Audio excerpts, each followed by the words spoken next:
Good evening.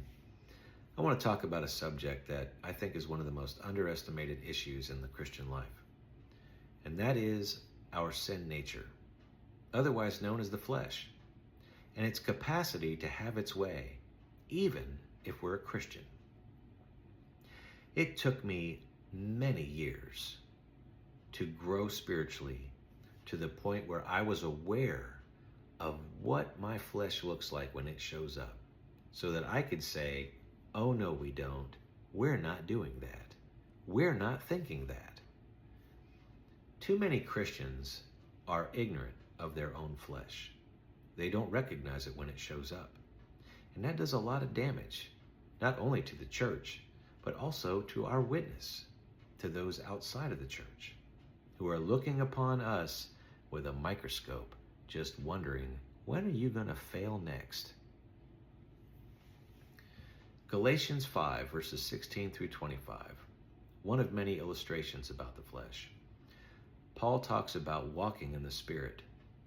When we walk in the Spirit, we shall not fulfill the lust of the flesh. And he gives us a list of what the flesh, what the characteristics are of the flesh, so we can become familiar with those. He says, for the flesh lusts against the Spirit, and the Spirit, this is the Spirit of God, against the flesh, and these are contrary to one another.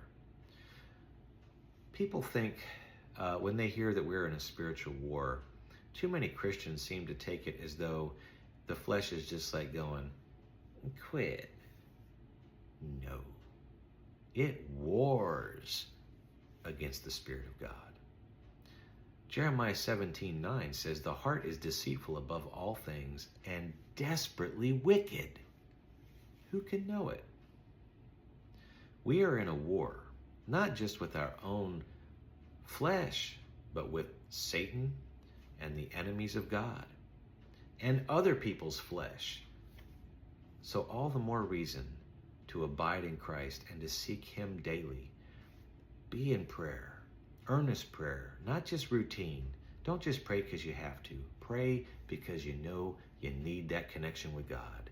Be in the Word, not because you have to, but because you want to hear from God. And be accountable to other believers, people that God has put in your life to help you live this out and walk in the Spirit. We need all of these things. We can do this. We can keep that flesh subdued and walk in the Spirit. Don't let your flesh have its way. God bless.